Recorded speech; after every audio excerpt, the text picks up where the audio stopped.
प्रिय विद्यार्थियों, कल तक हमने पाठ 5 से वाक्यली जो है उसके 9 श्लोक पढ़ लिए थे। आज हम अंतिम श्लोक पढ़ेंगे, उसके बाद अभ्यास प्रश्न करेंगे। तो देखिए, आज 5 जून 2020। सबसे पहले तो हम बात करेंगे 10वें श्लोक का हिंदी अनुवाद। ठीक है, 10वें श्लोक में देखो, नंदामि मेघान गगने अवलोक्य नृत्यामि गायामि भवामि तुष्टः न अहम कृषिज्ञ है पथिको अपि न अहम वदन्तु विज्ञः मम नाम ध्येयम्। ठीक है, ये है जो श्लोक है वो मयूर के ऊपर, मयूर की विशेषताओं का वर्णन कर रहा है। जैसे गगने का मतलब होता है आकाश में, मेघान का मतलब होता है बादलों को, अवलोक्य का मतलब होता है देख कर, नंदामी का मतलब है नाचता हूँ, नृत्यामी, नंदामी का मतलब आवाज लगाता हूँ, नृत्यामी का मतलब नाचता हूँ, गायामी का मतलब गाता हूँ, और भवामी तुष्ट है संतुष्ट हो जाता हूँ। तुष्ट का मतलब प्रसन्न या संतुष्ट, भवामी यानी हो जाता हूँ। अब इस श्लोक के माध्यम से एक मयूर कह रहा है कि आकाश में बादलों को देखकर आवाज लगाता हूँ, नाचता हूँ, गाता हूँ और प्रसन्न हो जाता हूँ। न अहम, यहाँ दीर्घ स्वर संधि हुई है, न प्लस अहम। न तो मैं कोई कृषिज्ञ यानी किसान हूँ, न तो मैं कोई किसान हूँ, पथिको अपि न अहम, और मैं कोई राहगीर भी, पथिका का मतलब होता है राहगीर, मैं कोई राहगीर भी नहीं हूँ। विज्ञा मानी जानने वाले, वदंतु का मतलब है बताइए, मम नाम ध्येयम का मतलब मेरा नाम, जानने वाले बताइए मेरा नाम। ठीक है, अब हम शब्दार्थ से देखेंगे। इसमें दिया गया है, गगने का मतलब होता है आकाश में, मेघान का मतलब है बादलों को, अवलोक्य का मतलब है देख करे, कोष्टक में लिखा मैं, नंदामी का मतलब आवाज लगाता हूँ, नृत्यामी का मतलब नाचता हूँ, गायामी का मतलब गाता हूँ, और तुष्ट का मतलब है प्रसन्न, भवामी का मतलब हो जाता हूँ। न अहम, न तो मैं कोई कृषिज्ञ है किसान हूँ, न तो मैं कोई किसान हूँ, और न ही मैं कोई पथिक है यात्री हूँ या राहगीर हूँ। विज्ञा माने जानने वाले, वदंतु माने बताइए, मम नाम ध्येय मेरा नाम। ठीक है, तो आपको बताया था मैंने, शब्दार्थ के आगे जो भी शब्दों के अर्थ लिख रखे हैं ऊपर से नीचे तक पढ़ोगे तो अनुवाद भी हो जाएगा। आकाश में बादलों को देखकर मैं आवाज लगाता हूँ, नाचता हूँ, गाता हूँ और प्रसन्न हो जाता हूँ। न तो मैं कोई किसान हूँ और न ही मैं कोई राहगीर यानी यात्री हूँ। जानने वाले बताइए मेरा नाम। तो इसका मतलब होता है मयूर।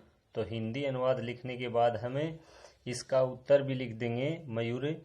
अब हम देखेंगे इसका प्रसंग। देखो, प्रसंग और हिंदी अनुवाद देखेंगे। प्रसंग में लिखा है, प्रस्तुत श्लोक हमारी पाठ्य पुस्तक स्पंदना की वाकेली शीर्षक पाठ से लिया गया है। इस श्लोक में एक रोचक पहेली के माध्यम से मयूर का सुंदर वर्णन किया गया है। ठीक है, अब इसका हिंदी अनुवाद देखेंगे। आकाश में बादलों को देखकर मैं आवाज लगाता हूँ, नाचता हूँ, गाता हूँ और प्रसन्न हो जाता हूँ। न तो मैं कोई किसान हूँ और न ही मैं कोई यात्री हूँ यानी राहगीर हूँ। जानने वाले बताइए मेरा नाम। तो हम बाद में उत्तर लिख देंगे नीचे मयूर। ठीक है, इस प्रकार से जैसे आपको मैंने कॉपी में लिखवाई है, पहेली का अनुवाद प्रश्न के हिसाब से लिखवाया, वो प्रश्न के हिसाब से लिखना है। सीधी पहेली का सीधा अनुवाद लिखा है, बाद में उत्तर लिखा है, उसी हिसाब से लिखोगे। जिसमें प्रश्न बनते हैं, प्रश्न लिख करके आगे उत्तर लिखोगे। ठीक है, ये था 5वां पार्ट जिसमें 10 श्लोक थे। 10 के 10 श्लोकों में मैंने आपको प्रसंग भी लिखवा दिया, हिंदी अनुवाद भी लिखवा दिया, और इनका साथ साथ में व्याकरणात्मक टिप्पणी भी मैंने करवाई है। तो इनका काम साथ साथ अपनी फेयर नोटबुक में करते रहो और साथ में रिवीजन भी करते रहो। ठीक है, अब हम आगे इसका व्याकरणात्मक टिप्पणी बाकी है वो और देखेंगे। व्याकरणात्मक टिप्पणी में देखो, गगने अवलोक्य, तो यहाँ लिख दिया गगने प्लस अवलोक्य, संधि कौन सी है, पूर्व रूप स्वर संधि, यानी ए के बाद ए आने पर ए पूर्व रूप एक आदेश हो गया, आगे वाले ए का अवग्रह चिन्ह हो गया। क्या हो गया? अवग्रह चिन्ह। ठीक है। फिर आगे नाहम। नाहम में क्या होगा? न प्लस अहम, न प्लस अहम, ए प्लस ए मिलकर हो गई दीर्घ स्वर संधि। ठीक है। फिर आगे पथिको अपि, पथिक है प्लस अपि, पथिक है प्लस अपि, ए के बाद विसर्ग और विसर्ग के बाद में ए आने पर यहाँ हम इसको पूर्व रूप स्वर संधि भी कर सकते हैं। ठीक है। तो वहाँ हो जाएगा पथिको प्लस अपि, और उत्तर विसर्ग संधि मानेंगे तो करेंगे पथिक है प्लस अपि। ए के बाद विसर्ग और विसर्ग के बाद ए आने पर विसर्ग को ऊ हो गया, ऊ को ओ हो गया, और आगे वाले ए का अवग्रह चिन्ह हो गया। ठीक है।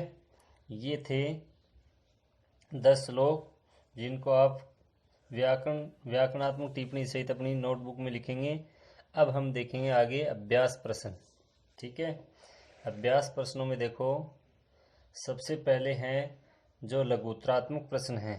कौन से प्रश्न? लघुत्तरात्मक नहीं, ये है विकल्पात्मक। ठीक है। इनको हम वस्तुनिष्ठ भी बोल सकते हैं, वस्तुनिष्ठ प्रश्न। ठीक है। कहने का मतलब ये है कि इनमें आपको विकल्प मिलेंगे, जिनमें से एक विकल्प को चुनना होता है। जैसे कस्तूरी कस्मात जायते, यानी कस्तूरी किससे उत्पन्न होती है, तो यहाँ आपको देख लिखना होगा मृगात। मृग का मतलब होता है हरिण, मृगात का मतलब है हरिण से। आगे है भोजनांते किम पेयम, भोजन के अंत में क्या पीना चाहिए। जैसे आपकी पाठ्य पुस्तक में दे रखे हैं तक्रम, नक्रम, वक्रम, सक्रम, तो यहाँ आपको लिखना होगा तक्रम। तक्रम का मतलब होता है छाछ। क्या होता है? छाछ। अगला प्रश्न है जैसे भा कस्य सारम अस्ति, भा का मतलब होता है चमक या कांति। किसका सार है? सबको पता है, भा है सूर्य का सार, रवि है। क्या आ जाएगा आंसर? रवि है। फिर है सीमंती नीसु का शांता, नारियों में शांत स्वभाव वाली कौन है? इत्यस्मिन वाक्ये आद्यंताक्षरौ स्तः, प्रथम अक्षर कौन से हैं? आदि और अंत। आद्यंतर अक्षरों का मतलब क्या हो गया? आदि और अंत। पहला और अंतिम वर्ण क्या है? दोनों मिलाकर हो जाएगा सीता। क्या हो जाएगा? सीता। फिर आगे है त्वम दास्यसि इत्यस्य अर्थो अस्ति, तुम दोगे इसका अर्थ क्या है? ए और आ इत्युभयमपि, ए और आ दोनों बताए गए हैं। आप पाठ्य पुस्तक में देख लेना ए और आ क्यों बताए गए हैं। ए में दिया गया है त्वम वित्रयिष्यसि, तुम वितरित करोगे अर्थात तुम दोगे, और आ में दिया गया है त्वम दासी असि, तुम दासी हो। तो आपको बताया था श्लोक इसमें भी, इसके दो अर्थ होते हैं। अगर आप इसका क्रिया से लेते हो तब तो दोगी, और संधि से लेते हो दासी प्लस असी तो हो जाएगा दासी हो, अगर तुम दासी हो तो। ठीक है। तो दोनों ऑप्शन आ जाएंगे, ए और आ ई में लिखे हुए हैं, ये आपको लिखना है ए आ इत्यु उभयम अपि, ये दोनों होंगे। आगे है दासी प्लस असी, दास्यसी इत्यत्र संधि रस्ती, यहाँ संधि कौन सी है? यण स्वर संधि है। ई के बाद ए आने पर ई को ये हो गया, यण संधि है। ठीक है। अगला प्रश्न है नेच्छामि। क्या है? नेच्छामि। नेच्छामि इत्यस्य संधि विच्छेद है अस्ति। नेच्छामि इत्यस्य संधि विच्छेद क्या हो जाएगा? न प्लस इच्छामि। फिर आगे है दृष्ट्वा इत्यस्य व्याकरणम किम अस्ति, दृष्ट्वा इसका व्याकरण क्या होगा?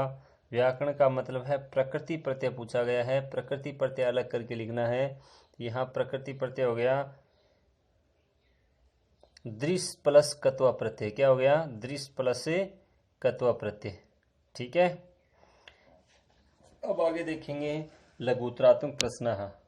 क्या देखेंगे लघुत्तरात्मक प्रश्नों में? देखो ये जो प्रश्न है इनके उत्तर हमें एक पद में देने हैं। करीणाम कुलम को हंति, सबसे पहला प्रश्न है करीणाम कुलम को हंति, हाथियों के समूह को कौन मारता है? तो आंसर आ जाएगा सिंह। क्या आ जाएगा? सिंह। फिर आगे है कति इतय है इति त्रयस्य नामोल्लेखं कुर्वन्तु। इतियाँ कितनी होती हैं? इति त्रयस्य किन्हीं 3 इतियों का नामोल्लेखं कुर्वन्तु, नाम लिखिए। तो यहाँ बताइए षड इतय है, 6 प्रकार की इतियाँ होती हैं जो फसल को नुकसान पहुँचाती हैं। अतिवृष्टि, अनावृष्टि, मुस्काह, 3 के नाम लिख दिए। अतिवृष्टि अत्यधिक वर्षा होना, अनावृष्टि वर्षा का बिल्कुल भी ना होना, और मुस्काह, ठीक है, और भी कीट पतंगे जो भी हैं जो फसल को नष्ट करते हैं उन्हें बताया गया इतियाँ। तो यहाँ 6 प्रकार की इतियाँ बताई गई हैं। अगला प्रश्न है समरस्य सारम किमस्ति, युद्ध का सार क्या है? तो आ जाएगा रथी, ठीक है। फिर आगे है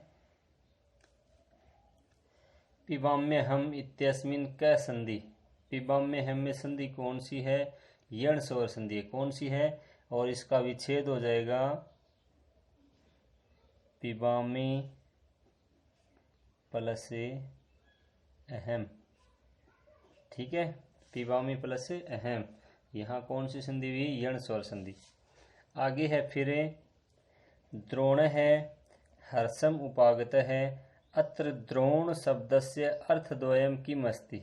ऊपर आपको श्लोक में बताया गया था, पहले श्लोक पढ़ाया गया था उस टाइम बताया था कि द्रोण का अर्थ एक तो था द्रोणाचार्य और एक था कौवा।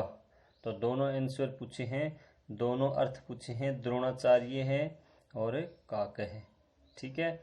आगे है कम बलवंतम न बाधते शीतम, किस बलवान को शीतम यानी सर्दी न बाधते पीड़ित नहीं करती है। तो यहाँ मैंने आपको बताया था श्लोक के समय कम बलवंतम अलग अलग है, इनको मिला देंगे तो ये बन जाएगा कंबलवंतम। क्या बन जाएगा? कंबलवंतम का मतलब हो जाएगा कंबल युक्त बलवान को सर्दी पीड़ित नहीं करती है। तो यहाँ मिला के लिखा तो बन गया कंबलवंतम। फिर है कम संजगान है कृष्ण है, कृष्ण ने कम यानी किसको संजगाना यानी मारा। तो पहला और दूसरा वर्ण मिला के लिख देंगे तो बन जाएगा कंसम, कृष्ण ने किसको मारा? कंसम यानी कंस को, ठीक है। अगला प्रश्न है संजगान है इत्यत्र क उपसर्ग है। संजगान है यहाँ पर उपसर्ग क्या है? सम उपसर्ग है, सम प्लस जगाना है, सम प्लस जगाना है। तो प्रिय विद्यार्थियों इस पाठ में इतने ही प्रश्न दिए गए हैं। ऊपर वैकल्पिक प्रश्न थे और नीचे ये जो लघुत्रात्मक प्रश्न है ये भी आप अपने श्लोकों के साथ साथ श्लोकों के अनुवाद के साथ साथ लिख लें।